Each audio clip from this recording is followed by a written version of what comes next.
If A cross B is made up of 1 2 3 4 ಈ 4 elements, find A and B. ಇದು ನಿಮ್ಮ ಪ್ರಶ್ನೆ, ಸರಿನಾ? ಹಾಂ.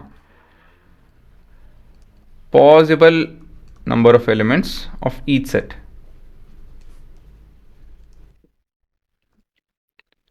ಓಕೆ, ಇಲ್ಲಿ ಏನು ಮಾಡ್ತಾ ಇದ್ದೀನಿ ಅಂತ ಹೇಳಿದ್ರೆ ಹುಡುಗರ, A cross B ಪ್ರಶ್ನೆ ಸುಲಭ ಕಂಡ್ರು, ಇದರಿಂದ ಒಂದು ಕಾನ್ಸೆಪ್ಷುಯಲ್ ಅಂಡರ್ಸ್ಟ್ಯಾಂಡಿಂಗ್ ಬೆಳೆಸ್ಕೊಳ್ಳೋಣ. A cross B ಕೊಟ್ಟಿದ್ದಾರೆ, ನಂಬರ್ ಆಫ್ ಎಲಿಮೆಂಟ್ಸ್ ಕಂಡುಹಿಡಿಯಿರಿ, ಇಲ್ಲ ಅಂತ ಹೇಳಿದ್ರೆ ಅದು ಒಳ್ಳೆಯಿರುವಂಥ ಎಲಿಮೆಂಟ್ಸ್ ಕಂಡುಹಿಡಿಯಿರಿ ಅಂತ ಹೇಳಿದ್ರೆ, ನೀವು ಮೊದಲನೇದಾಗಿ ಎಷ್ಟು ಎಲಿಮೆಂಟ್ಸ್ ಇದೆ ಅಂತ ಹೇಳಿ ಯೋಚನೆ ಮಾಡಬೇಕು. ಪಾಸಿಬಲ್ ನಂಬರ್ ಆಫ್ ಎಲಿಮೆಂಟ್ಸ್ ಎಷ್ಟಿದೆ ಅಂತ ಹೇಳಿ. A cross B ಅಲ್ಲಿ ಗೊತ್ತಿದೆ 4 ಇದೆ ಅಂತ ಹೇಳಿ, ಸರಿನಾ? 4 ಹೇಗೆ ಸಾಧ್ಯ?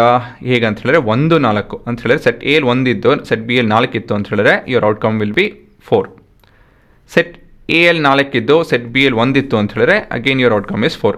ಮತ್ತೇನು ಪಾಸಿಬಿಲಿಟಿ ಇದೆ? ಇದರಲ್ಲಿ 2 ಇದ್ದು ಇದರಲ್ಲಿ 2 ಇತ್ತು ಅಂತ ಹೇಳಿದ್ರೆ ಇವನ್ ದೆನ್ ಇಟ್ ಈಸ್ 4 ಅಲ್ವಾ? ಸೊ ಇದನ್ನು ಇದು ನೋಡಿದ್ದೀವಿ ಈ ಥರ ಅಲ್ವಾ? Number of elements in A and number of elements in B. If it's P and Q, number of elements in A cross B is P into Q, ಸರಿ ತಾನೆ? So ಇದನ್ನೆಲ್ಲ ನೋಡಿದ್ದೀವಿ, ಅದ್ರ ಮೇಲೆ ನಾವು ಇದನ್ನು ಬೇಸ್ ಮಾಡ್ಬೋದು. ಸೊ ಈ ಥರ ಅನಾಲಿಸಿಸು ಎಕ್ಸಾಮಲ್ಲಿ ಬರೆಯೋದು ಬೇಕಾಗಿಲ್ಲ, ಬಟ್ ಗೊತ್ತಿರಬೇಕು. ಹಾಂ, ಇವಾಗ ಸೆಟ್ ಎ ಹೇಗೆ ಕಂಡುಹಿಡಿಯೋದು? ಈ ಒಂದೊಂದೇ ಆರ್ಡರ್ ಪೇರ್ ನೋಡ್ಕೊಂಡೋಗಿ, ಈ ಮೊದಲೇ ಎಲಿಮೆಂಟು ನಿಮ್ಮ ಸೆಟ್ ಎ ಅಲ್ವಾ? ಏನಕ್ಕಪ್ಪ ಅಂತ ಹೇಳಿದ್ರೆ that's the whole definition of Cartesian product.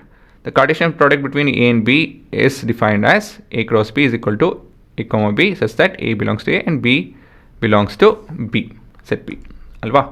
ಹಾಗಾಗಿ so your set A is made up of A and B, sorry order pair ಅಲ್ಲ,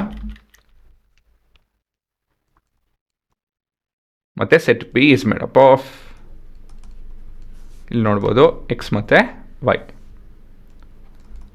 ಸೊ ಇದೇ ಥರ ನಿಮಗೆ ನೋಡಿಲಿ ಈ ಕಾಂಬಿನೇಷನಲ್ಲಿ ನಿಮ್ಮ ಔಟ್ಕಮ್ ಬಂದೇ ಬರುತ್ತೆ.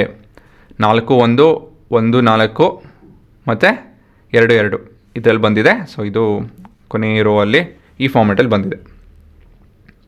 ಸೊ ಈ ಥರ ಅನಾಲಿಸಿಸ್ ಕಲ್ತ್ಕೊಳ್ಳಿ, ಯಾಕಂತ ಹೇಳಿದ್ರೆ ನಾಲೆಜ್ ಬಿಲ್ಡ್ ಮಾಡೋದು ಮುಖ್ಯ, ಉತ್ತರ ಡಿರೈವ್ ಮಾಡೋದು ಬರೆಯೋದು ಮುಖ್ಯ ಅಲ್ಲ, ಅದು ಸೆಕೆಂಡ್ರಿ.